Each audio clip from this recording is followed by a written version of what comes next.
Assalamualaikum warahmatullahi wabarakatuh. Pada kesempatan kali ini, saya akan membahas mengenai kodrat bahasa pada mata kuliah psikolinguistik. Nah, tentunya teman-teman bertanya-tanya dong, apa sih kodrat bahasa itu? Mari kita simak video ini. Kita tidak lepas dengan yang namanya berkomunikasi. Nah, dalam berkomunikasi itu tentunya menggunakan suatu bahasa yang telah disepakati oleh masyarakat tutur. Seperti yang kita ketahui, bahasa memiliki banyak sekali bentuknya, mulai dari bahasa manusia, bahasa hewan, bahasa tumbuhan, dan lain sebagainya. Adapun ciri-ciri yang membedakan antara bahasa manusia dengan bahasa yang lain, yang pertama yaitu ketergantungan struktur. Seperti yang telah kita ketahui, dalam suatu rentetan ujaran ataupun rentetan kalimat, tentunya memiliki struktur sendiri. Nah, struktur itu tidak lain dan tidak bukan, yaitu merupakan subjek, predikat, objek, pelengkap, dan keterangan. Nah, sebagaimana contohnya, yaitu Pak Rudi memanen padi yang telah menguning. Nah, itu jika kita analisis, maka strukturnya berupa subjek, predikat, objek, dan pelengkap. Tentunya struktur itu tidak dimiliki dalam bahasa hewan ataupun bahasa tumbuhan. Ciri yang kedua yaitu digunakan secara kreatif. Maksudnya, selalu timbul ujaran baru dalam setiap percakapan. Ujaran yang sebelumnya pernah diucapkan itu tidak akan pernah terdengar lagi pada percakapan selanjutnya. Meskipun masih dalam satu topik yang sama, akan memiliki banyak sekali ragam ujaran yang akan digunakan. Ciri yang ketiga yaitu dapat digunakan dalam berbagai macam peristiwa. Maksudnya, dalam suatu percakapan dapat digunakan untuk menggambarkan peristiwa yang telah terjadi di masa lampau, sekarang, ataupun masa depan. Sebagaimana contoh, kita sedang membicarakan tentang keadaan perang zaman dahulu. Nah, itu pasti akan ada kosakata-kosakata yang bisa menggambarkan keadaan pada masa dulu.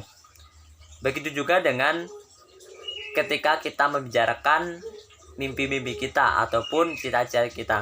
Nah, tentunya itu juga ada kosakata yang dapat menggambarkan cita-cita kita yang hendak kita capai. Nah, bahasa hewan tidak memilikinya karena sifat bahasa hewan yaitu terbatas, tidak seluas seperti bahasa manusia. Ciri yang keempat yaitu memiliki struktur ganda. Nah, struktur itu berupa struktur lahir dan struktur batin. Tentu dalam bahasa hewan ataupun bahasa tumbuhan tidak memiliki kedua struktur tersebut. Itulah yang membedakan antara bahasa manusia dengan bahasa hewan ataupun bahasa tumbuhan. Ciri yang kelima yaitu diperoleh secara turun-temurun. Bahasa yang kita dapatkan saat ini merupakan bahasa yang telah diturunkan. Faktor yang menyebabkan hal itu yaitu sesuai dengan lingkungan yang kita tinggali. Misalkan kita tinggal dalam masyarakat Jawa, tentu kita akan bisa menggunakan bahasa Jawa. Contoh lain, ketika kita tinggal dalam masyarakat Batak, tentu kita akan bisa menggunakan bahasa Batak. Nah, inilah yang menjadi perbedaan antara bahasa manusia dengan bahasa hewan. Jika bahasa manusia itu diperoleh secara turun-temurun dan dipengaruhi oleh faktor lingkungan, sedangkan bahasa hewan tidak dipengaruhi oleh faktor lingkungan. Kita ambil contoh, misalkan sapi yang ada di Indonesia dengan sapi yang ada di Inggris tentu akan sama, bunyinya akan sama, walaupun lingkungannya berbeda bahasa. Ciri yang keenam yaitu bersifat arbitrer atau mana suka.